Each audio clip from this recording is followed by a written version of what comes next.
NMC act 2019 का fees regulation bill लागू हो चुका है। 3 फरवरी 2022 की नोटिफिकेशन और लगातार सरकार इस बात की सूचना देते आ रही है कि यह 2022 सत्र से लागू होगा। मेरा स्टेटमेंट लगातार यह है कि सरकार ने इसे लागू जरूर कर दिया है, लेकिन यह प्रभावशाली नहीं हुआ है। किस हद तक प्रभावशाली होगा यह आने वाला वक्त तय करेगा।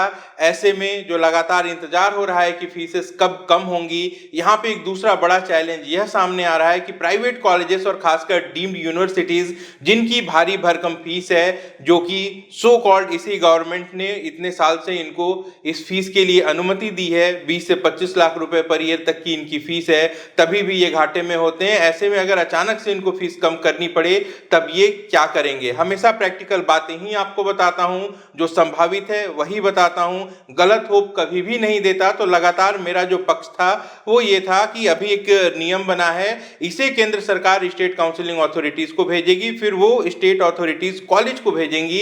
इसके बाद कॉलेज वहां पे अपना पक्ष रख सकता है, कॉलेज के पास कोर्ट में जाने का ऑप्शन है। और आप सब तक यह अपडेट पहुंच चुकी होगी कि ऑलरेडी तमिलनाडु में, जहां से कुछ दिन पहले एक नोटिस आई थी कि वहां पे स्टेट काउंसलिंग अथॉरिटी ने कॉलेजेस को यह निर्देश दिया था कि वो अपनी फीस कम कर लें। ऐसे में वहां पे जो कॉलेजेस हैं वह हाई कोर्ट का रुख कर चुके हैं। इसी बीच कुछ डीम्ड यूनिवर्सिटीज ऐसी भी हैं जिन्होंने 2022 के लिए अपनी फीस डिक्लेयर कर दी है और यहाँ पे एनएमसी एक्ट का कोई भी प्रभाव नहीं दिखाई दे रहा है। डीम्ड कॉलेजेस की जब हम बात करते हैं तो यहाँ पे 49 डीम्ड कॉलेजेस हैं जिनमें लगभग 9,500 सीटें हैं। इन डीम्ड यूनिवर्सिटीज में से केवल 2 डीम्ड यूनिवर्सिटीज ऐसी हैं जिनकी फीस 15 लाख से कम है, बाकी सबकी फीस 15 लाख से लेके 25 लाख के बीच में है। ऐसा ही एक कॉलेज है केएस हेगड़े, जो कि कर्नाटक के मैंगलोर में है। इन्होंने 2022-23 सत्र के लिए अपनी फीस डिक्लेयर कर दी है। फीस में लास्ट ईयर के कंपैरिजन में कोई इंक्रीमेंट नहीं हुआ है, लेकिन एनएमसी एक्ट का भी किसी तरीके का प्रभाव यहाँ पे दिखाई नहीं दिया है। फीस 16,80,000 रुपए पर ईयर की है, 4.5 साल तक यह फीस देनी है। अगला जो एग्जाम्पल है वह केरल से है। अमृता विश्व विद्यापीठम बहुत ही प्रसिद्ध डीम्ड यूनिवर्सिटी है। यहाँ पे 5 साल के लिए फीस पेएबल होती है। 2021 में 18 लाख रुपए प्रतिवर्ष की फीस थी, 2022 सत्र के लिए इसे बढ़ा दिया गया है। जी हाँ, कम नहीं हुआ है। और कॉलेज की जो नोटिफिकेशन है वो आप देख सकते हैं, 150 सीटों का इंटेक है। यहाँ पे 127 सीटें मैनेजमेंट कोटे की हैं, 23 सीटें एनआरआई कोटे की हैं और इन पूरे 127 सीटों के लिए जो फीस है वह डिक्लेयर कर दी गई है।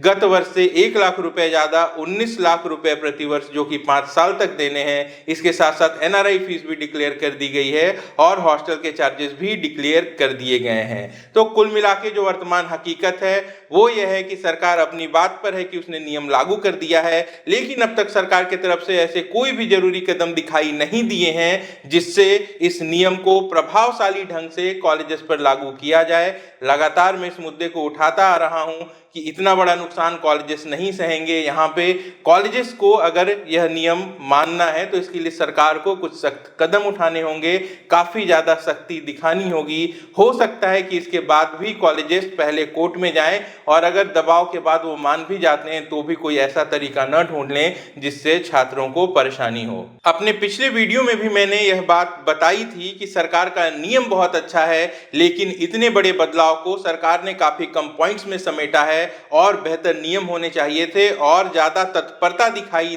देनी चाहिए थी सरकार की तरफ से इनको इंपोज कराने के लिए। रिजल्ट आएगा, काउंसलिंग शुरू हो जाएगी, ऐसे में फिर से कोर्ट का दखल निश्चित रूप से काउंसलिंग को लंबा खींचेगा और कुल मिला के जितनी भी चीजें होती हैं उसका जो अंतिम में निष्कर्ष निकलता है वो यही होता है कि छात्र ही सफर करते हैं, जो नुकसान होता है वो छात्रों को ही होता है। अगर इस संभावना को हम देखें कि सरकार ने एक बहुत अच्छा नियम बनाया, यह दिखाया कि 20 से 22 हजार छात्रों को फायदा होने वाला है, तो सरकार के लिए एक बड़ी अचीवमेंट है। लेकिन यह खुशी की बात तब होगी जब वाकई में जो नियम कागज पर बने हैं वह धरातल पर पूर्ण रूप से लागू हो जाएं। 25 पॉइंट हैं, इनमें से जो मेजर पॉइंट्स हैं अगर वो भी पूरे हो जाते हैं तो भी बहुत ज्यादा राहत की बात होगी। बात करें अगर कॉलेजेस की, तो यहाँ पर अगर आधी सीट भी सरकारी फीस पर उपलब्ध हो जाती है तो यहाँ पे हम सरकार की आधी कामयाबी मान मान सकते हैं, लेकिन असल कामयाबी तो तब होगी जब आधी सीट को सरकारी फीस के करने के बाद भी बाकी की जो आधी फीस है